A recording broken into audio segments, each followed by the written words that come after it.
Testing, testing. Can you hear my voice? Do I sound like a sane person? Probably not.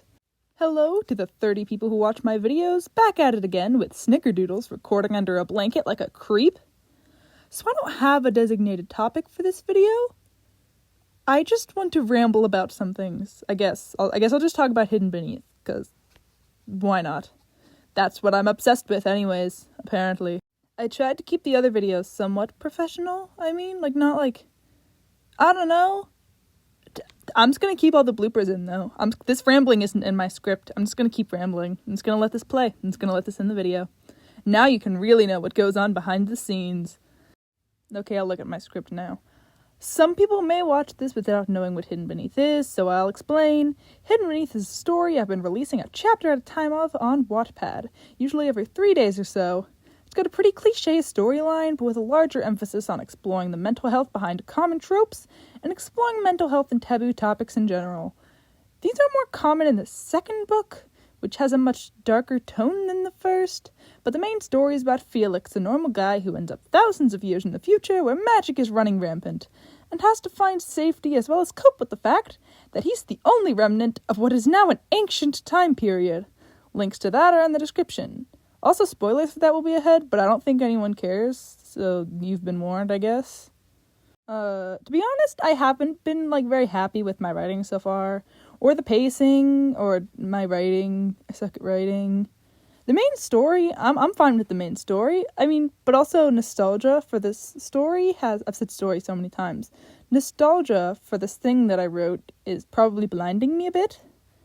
I'm hoping what I hope are lovable characters can save it from being a mess of cliche storylines and horrible pacing.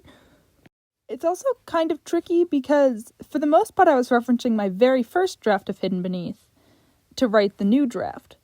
But I didn't actually get anywhere beyond the gang ending up in Carousel. So now I have nothing to reference. And so, most of the main storyline is planned out, but it's hard to pace correctly because I only have the basic story for the first book. I don't actually have anything else.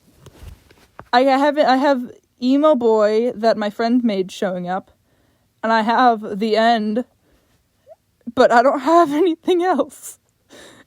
This is why I should have put more thought into this before, jumping into this and being like, I'm gonna release a book, but, nope. That's SnickerDoodlez for ya.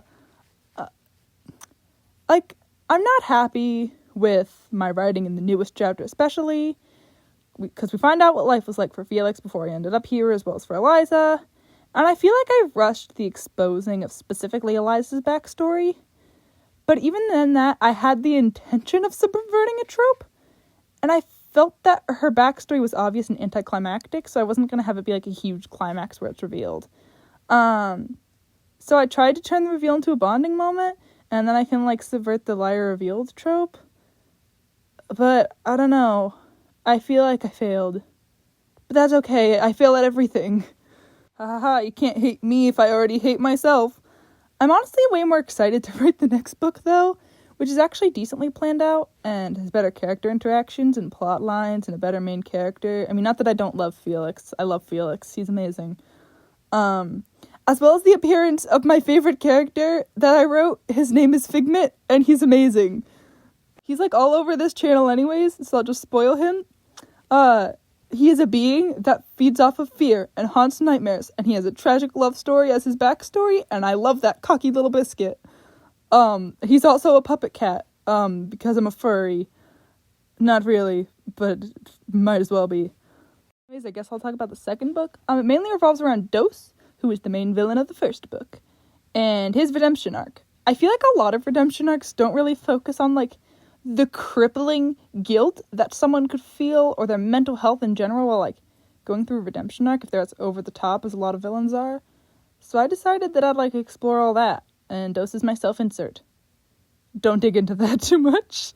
I mainly mean that in, regards of feeling like you used to be a villain and trying to forgive yourself, as well as Dosse. Dosse is just an anxious guy with severe OCD. Like me! The second book also has Eliza, who is a secondary character in this book, and she gets to come back, and she's a major protagonist, and we get to know her whole deal.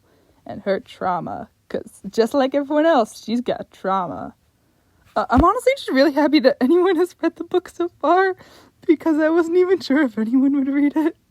So thanks for everyone who has read it. That's neat. Anyways, so there went 5 minutes of my life, and that was pointless. And I hope someone enjoyed my stupid little rambles, even though I'm so hot under this blanket. Please let me out. Shoot, I need to fill up another 30 seconds. Alright. Let's watch me draw, watch it go. Shading, woo-ho-ho. Lots of shading, lots of failed shading. Airbrushes are whack, yo. Isn't that great? I'm such a great singer. I don't know. I don't know anymore. Alright, that was 30 seconds. Bye, guys.